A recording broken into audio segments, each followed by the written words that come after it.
Hi, Pat Miller, Gabby Gourmet.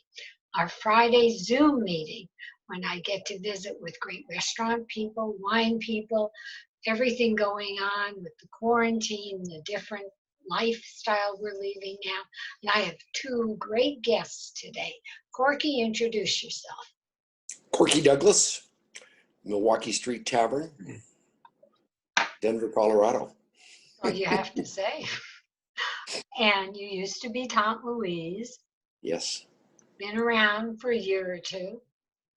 You know, Pat, I just totaled it up recently. It's 57 years. Well, I guess I wasn't born when you started. Don't I wish? I'm 57 years. Yep. When my first restaurant job as a dishwasher. But not at Tante Louise. No, Tante Louise was 72 to 205, 33 years. Okay, that makes, because I was here by all that. Yes, ma'am. I don't remember. I don't mean I wasn't old enough. I don't remember where you were a dishwasher. I don't think anybody needs to know. Oh, okay. I'm a dishwasher in my kitchen. Aaron, you. Sure. Aaron STENKE. I own a distributing company called Estate Brands. We also own a vodka company called Colorado Vodka Company, made in downtown Denver. And this is sorry? Go ahead. I was going to say, this is my, if you include dishwashing, my 27th year in the industry. You started at 4? 15. I'm 42. Oh my God. Yeah. You're so old, I can't stand it. Good for you. And you know what? I've been around just talking for way over 40 years. Darn, if we were giving prizes, that could have been a great question of the day. Combined, how many years have we all been around? All right, let's start. Tell me a little bit about the wine and liquor business and what's going on. And Corky, you can jump in too with him. Well, we work with Corky, obviously, and so we've had this company for about 8 years. We started from scratch, and we do wine and spirits, but right now, things are different. So we're seeing our retail sales up 200%, restaurant sales down 60%. And our portfolio, we do half wine and spirits, and we do a lot of classic cocktail products. So we've been lucky to stay in demand, but we're really concerned for our restaurants and bars right now. Explain what are some of the cocktail. Sure. If you go to your favorite restaurant or bar, and again, Milwaukee Street carries some of these products. Vermouth from the 1800s, gins, original Amari. So products you would have found in Paris or Manhattan or London in the early 1900s. We carry those original recipes, and we have original product from the original producers that are very affordable. If I need Amari, mm-hmm. There's a drink I had in New York that I love called Paper Plane. Mm-hmm. I don't know whether you've ever had it. I've heard of it, yeah. It's good. It calls for Amari. Mm-hmm. So you make Amari or you distribute? We distribute different Amari from different suppliers, and they change in flavor and profile. There's so many great Amari in the world, but mostly Italian, obviously Italian. But they go from fruity to super dry, and you can do them in different cocktails or on their own. So I'm getting into Amari in general. But we do Madeira, and we do absinthe, and we do creme de cassis, and we do yeah. Plus vodka. And we do vodka, and we do gin, and we do like well products, leaders, and we do everything to eau de vie made out of tomatoes. So as a patron, I just have to buy it through a liquor store, right? Yes. So we can only sell to people with a liquor license, whether that's a retail restaurant or a restaurant or bar. Well, at some point, I think you better send me some sort of a list. I'm dead serious, that I can put on Facebook so people would know I go into a liquor store and I'm so confused. Unless I know specifically which wine I like. How do I know that they're going to pick one I like? Well, we were talking earlier because you're contemporaries of my dad. from Right. back in the day. And I remember him telling me when he was working that day, he would do wine lists that had 4 or 5 wines on them. I mean, the selection was a lot less when he started, and now there's so many great wines and spirits from all over the world to choose from. It can be overwhelming. It is. I mean, and now price comes into it. Corky, jump in. Well, Pat, I think the one thing that, I want to give Aaron a lot of credit about, in this day and age, finding individual owner-operated distributors in the liquor and wine business it's just impossible. It has become mega monstrous companies that change brands left and right like they change shirts, and there's no sense of commitment. No, the old days, Pat, your liquor salesman would come into and take you out for lunch because you had his well products. It's all about numbers and dollars these days. So Aaron doing what he's doing on his scale and surviving it's critical. It's like small businesses and restaurants or anything. It's so important. Okay, please send me some lists of names, because that's really very true. And as Milwaukee Street goes, it certainly put itself in the middle of a very pricey, chic area, doing really just down to earth, come and eat food. Well, I agree, Pat. I mean, it's all scratch. It's all house made, well, and it's priced realistically. Well, it's affordable. People can go there. Yeah, and it's super comfortable, and everyone's super nice, and you feel like people. And thank you for the compliment, Corky. I would say the same with you. You're there all the time too.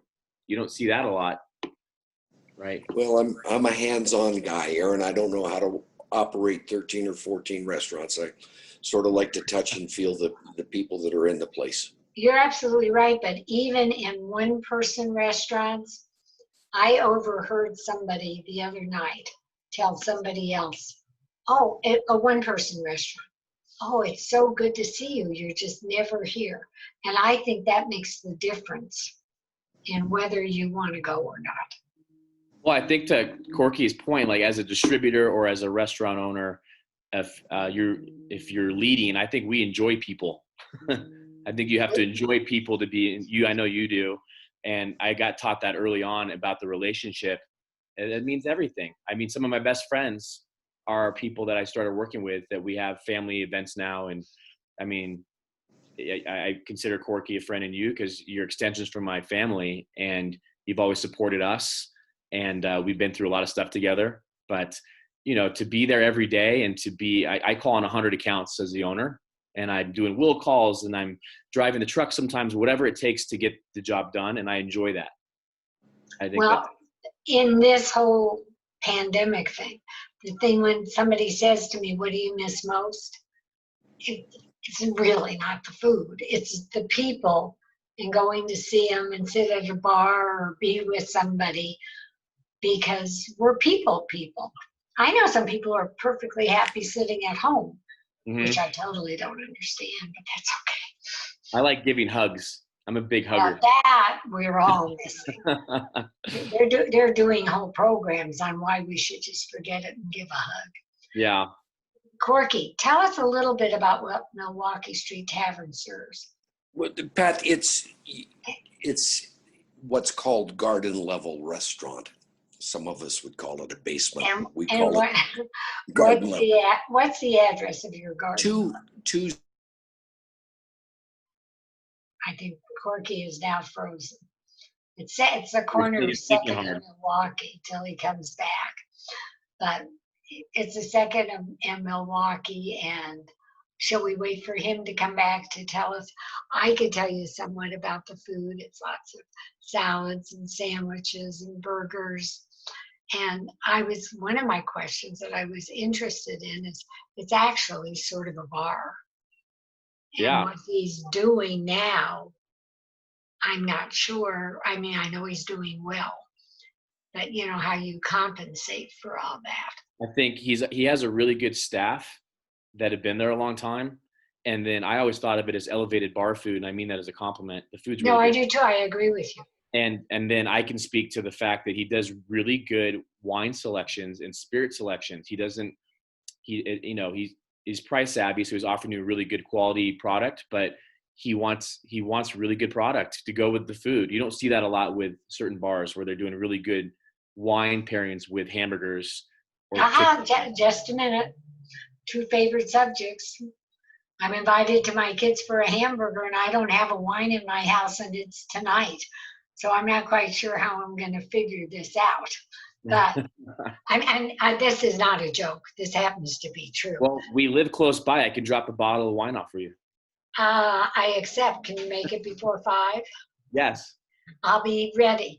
Okay, but let me talk about wine and wine lists. When you go back the early days of Corky and your dad and me, mm-hmm. There's 4 wines. You didn't know one from the other anyway. Now I see all this, and you look at a wine list. Prices, I think, is a lot what brings people back. Sure. What you're ordering. Well, right now you can order wine by the bottle in a restaurant, I guess. Yes. Restaurants can function as liquor stores now. Right. And they should. We always encourage restaurants to do separate books for the sales, and they should have bottles out and available for people to visually see when they go to dinner, because you can do a bottle when you leave or as a gift later or for the next day, and that's extra revenue for that restaurant. I've also seen now they're doing wine clubs. They'll package 3 wines at different prices. But how do you get instead of the huge markups, I assume you're not allowed to decide. Well, I mean, you stay relatively in the same framework for your margin. That hasn't changed a lot. That's something that remains stable to a certain degree. But we as a company try to find really good family-run wines that aren't marketed as much as the ones you see a lot. And often they come at very attractive price points. So we are offering a really good bang for the buck from a family-run company. That's Give us a name. It's okay. Yeah. But yeah, of course. But I think that what we focus on is offering that restaurant or retail, when we taste and blind taste, we want them to be like, wow, that's amazing. Okay, I'm going to have a hamburger tonight. Sure. What wine should I have if I had one, but I don't and I can't get out? Well, I particularly depends on what you like, but the traditional go-tos are Malbec or Cabernet, or like something with, if you like a little juicier Cab blend, but something I like, you do Pinot Noir for something lighter, but I personally like kind of lush and good fruit and a little bit of tannin just to go with a hamburger. But so do you have one in mind that you're going to? I'm going to look before I go and see it. I think if we have this Malbec blend, it'll be amazing with a hamburger. A Malbec blend? Mm-hmm. Cool. Yeah, and it's a blend of 2 Malbecs, not from 2 different areas in Argentina. So if I have that, I'm definitely going to drop it off for you. And if not, I think I have something else up my sleeve. Well, Argentina was a place when I went years ago. I discovered the wonder of red wine at reasonable prices. Well, going back to your question, like what we are focused on right now as a company are areas that offer really good value.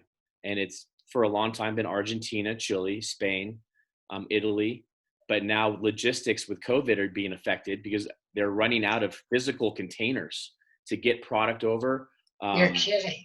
If you remember, there's a tariff that was scaring some people from France in particular in the EU. We got caught up in that, and that scared some people to even come out of the market in the United States. That was before COVID. So our industry, in particular, logistics has been hit pretty hard lately. But we're looking at areas, and we've been beefing up our bourbon and some California wines, so that limiting that, keeping things closer to home. Mexico, we have wines from Mexico. I was in Mexico in February, right before this started.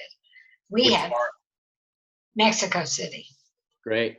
Had fabulous Mexican wines. Oh, they're amazing.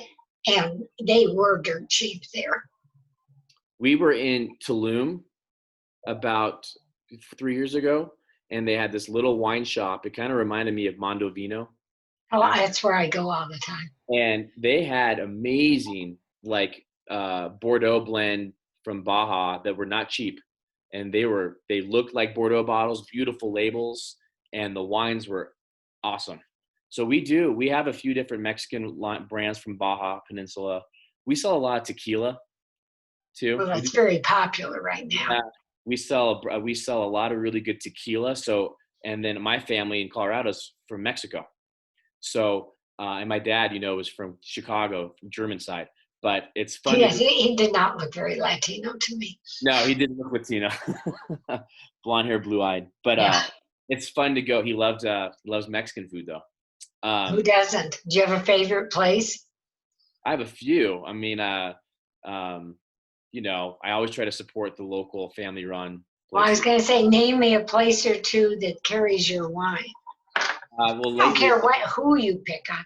Welcome back. Go ahead. I was going to say, my goodness. Hey, Corky. Name a few. That popped up in my mind, El Noa Noa on Santa Fe, who's been there forever. Such super people. And Palenque and Littleton, Brian Rossi, what he's done. Oh, he is a fabulous person. Just a really. And he's a great person too. No, he would be he reminds me of someone, if we talk about back in the day, when they're in it for the relationship and they take care of everybody that works for them, and they're in it not for, what drives them is to teach people and to make friends. And that's Brian. Total. I have never met a perfect description. And that's so important to me when working, with or for somebody. I'd do anything for people. And Vidal owns El Noa Noa. They've been there for a long time on Santa Fe. And another person that he's always there. He's working, his family's there, and he's such a hospitable person. And so, that makes all the difference. Well, Corky, we've discussed everything except your menu, which Aaron and I did a small rundown on. So would you like to tell us a little bit more about it? Well, Pat, I think it's a lot more varied.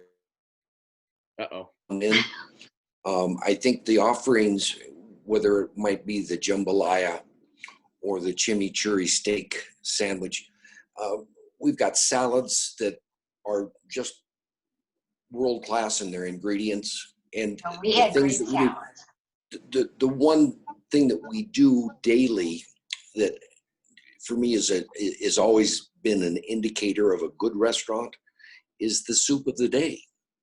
Ooh. Not many restaurants make a fresh soup every day, and although it might not be the season right now, it's something we take a lot of pride in, without any question. And there's plenty of summer soups. Right. We've got some newer things that we've added that are maybe a little bit more contemporary. We do the Brussels sprouts, the roasted or crisp Brussels sprouts. After you and I had lunch, I decided that doing the avocado egg sandwich was a great idea. Yeah. It doesn't travel well for carryout if you're ordering. No, it doesn't. But it will always be my favorite. That sounds really good. And we do a ceviche, fresh ceviche every day with shrimp. So it's not just hamburgers by any stretch of the imagination. We take great pride in what we do there. I mean, it always starts with the best product, and we use what is Colorado, ground chuck that's certified Angus, and we hand patty it every day. So you're open every day, I assume. Yep, it's house-made, honest food is what it is. Okay, but you're open every day of the week. From 11 o'clock until whenever the governor tells us. Night. Okay, now, do you have, you're following the guidelines.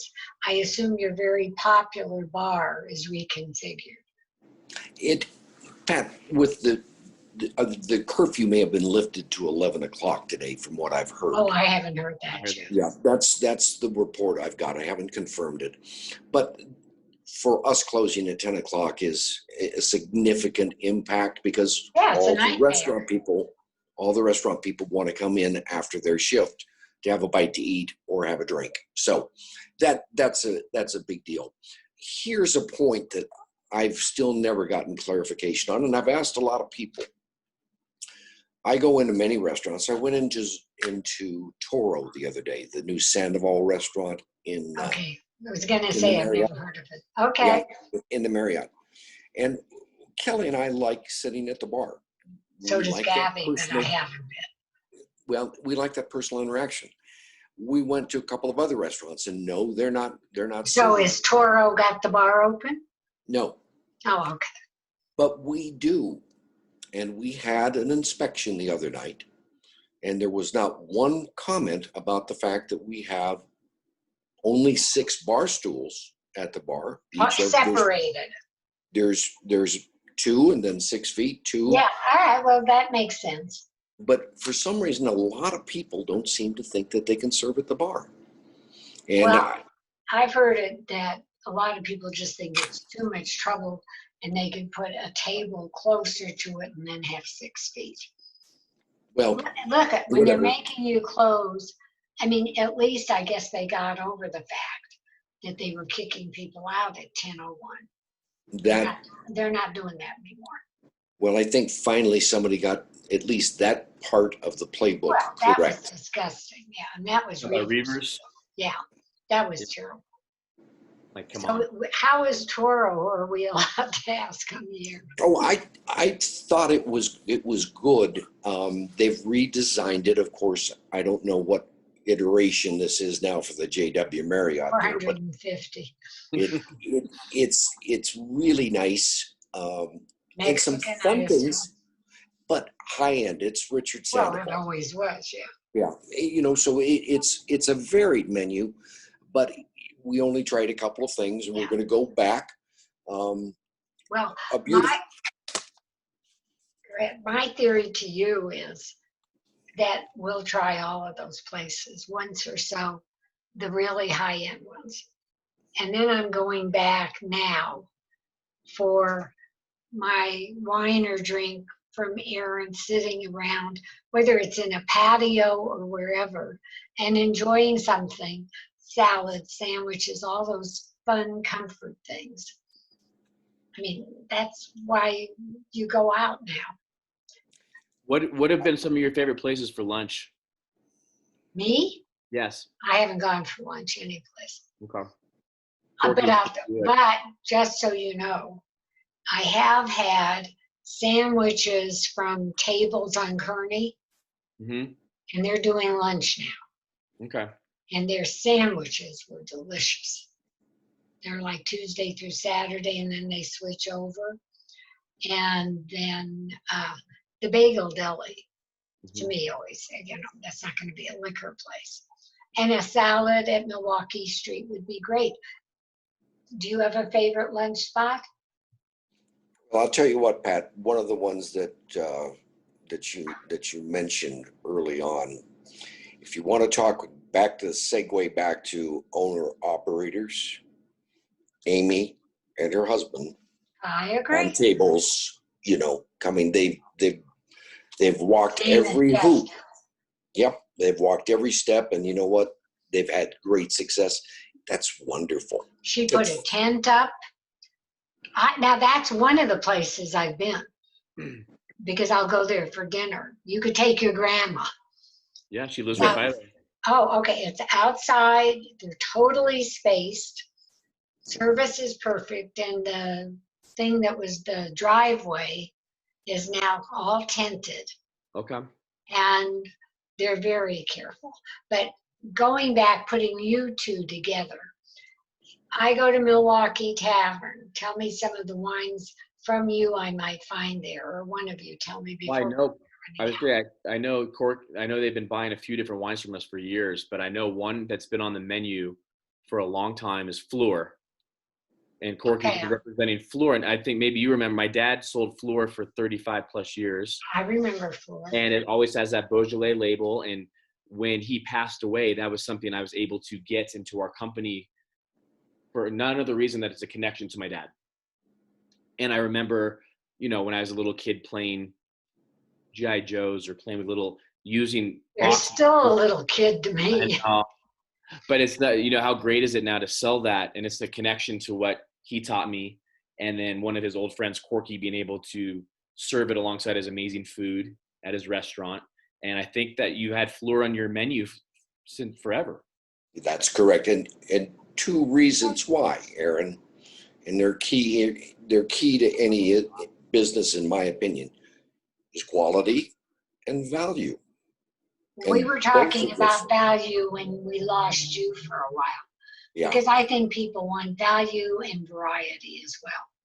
Well, he's done it. Sorry. No question. They do the Pinot Noir there, and that's what they're known for. And I would agree. It's just the price. I love Pinot Noir. And with Corky's menu, it goes with so much food. And I think Pinot Noir goes very well with most anything. And this one's 100%. It's 100% Pinot, and it's that light version, and it's got just soft tannins, but it goes with salads and seafood and this hamburgers, everything. So, but it's nice to be able, and I appreciate the support with Corky. So you know that we have your Colorado vodka featured in about 3 or 4 drinks. I was going to say that too. And this is, the Colorado vodka is a new venture. It's 8 years old, but it's just a fun label. I drew it on a napkin about 8 years ago, and it's got the state flag on it. But Corky's always supported us. I guess I need a bottle just to leave sitting out so somebody can say, "Really?" And vodka's fun. I mean, vodka's vodka. Vodka's really easy, yeah. But we are very proud of our recipe, and we formulated it with a lot of, we did a blind tasting years ago, and we had some somms there and some mixologists. My grandma was there. Yay, grandma! I want to come now. I can be grandma. Okay, quickly, because we're going to run out of time. I'm really sorry, but are you doing carry out, Corky? Pat, it has become a focus of ours. Yeah, I think that's tried to upgrade every facet of that to give the customer the chance for getting a better product when it's finally picked up. Our carry out was great. And Pat, I said, well, go ahead and have it delivered. You said, I don't want to do that because all these services charge the restaurant so much. I won't do it. As well as that winds up costing the customer. No, it costs you. Well, it's not because it costs me. I won't do it because of what it costs you. We've partnered, and I'm proud of the way with the people that we partnered. Our service fee is 4% to the restaurant. And we partner with a delivery service that if it's within a mile, it's $5.75. All of which I think is very reasonable. And I think the one reason we've done that is would like to get penetration in where we live. I mean, in Cherry Creek, with all the condominiums and all the apartments, we'd like to do a lot more delivery. A few blocks down and walked up to get it. So there's not a drive up, right? We can arrange that easily when the order's made. The other piece, of course, is we have parking, but nobody knows where that is. Well, she drove up and walked. But I mean, I think if you don't have delivery, you're going to have a problem. And I think it'll get worse when the weather gets bad. But unless they do something fabulous in the next half hour. I had a question. This is really quick. Corky, is that something you think you might continue to do as a second stream of revenue when things go back to normal?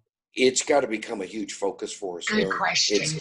It's got to become a bigger part of what we do. We're working on it very hard, trying to market it in our area to begin with, because there's lots of people there. I hope that it becomes at least 10 to 15% of our business in order for us to survive, because I don't know that we're ever going to get the restraints lifted off of us to operate the way we have in the past. We've got to find other ways for revenue. And Aaron, my answer to that is everyone I've spoken to or every place I've been said it's, let's say, the new normal, that it's going to be that way because everybody's used to it now. I mean, I never had delivery in my life until this happened. We do it a lot. We've done it a lot because of our hours of work. We get home. I do it constantly. Yeah. Like every day that or not. Yeah, we do too.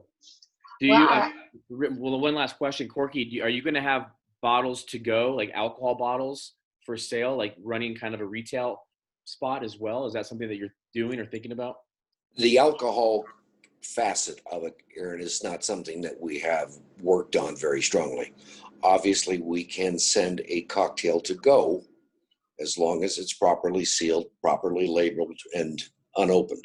Obviously, I can sell a bottle of wine to a customer to go. So that'll meld in, but what we want to do is get people aware of the breadth of our offering, the quality of our offering, and that they can get it at a reasonable price. Sure. You know what? We have to make another date because I have 450 more questions. But I have to say goodbye. So right now, Aaron, name of your company and how would somebody find you, and please send me a list. I'll send you a list. It's Estate Brands Distributing Company, and we're not really marketed like a normal company as a wholesaler, but we sell to 2,000 plus accounts in the state. So I'll get you a list of. Okay. If I walked into a liquor store or to a restaurant and I said, what do you have in Estate Brands?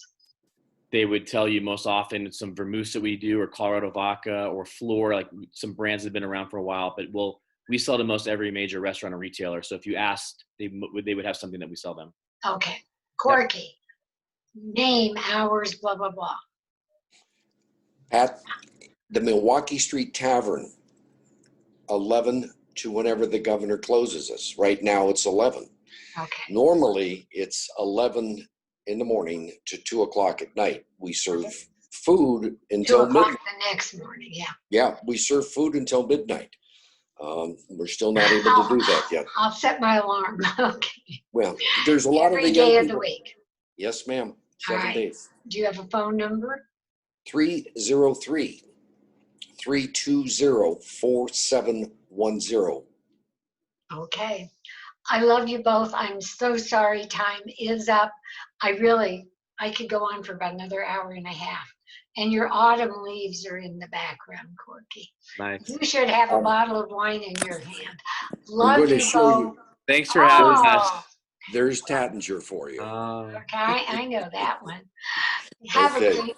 Thank you. Love you both. Thanks, Pat. Enjoyed it. Thank Pat. you all for listening, and I hope you enjoy it as much as I have. Thank you. God bless. Bye. Bye.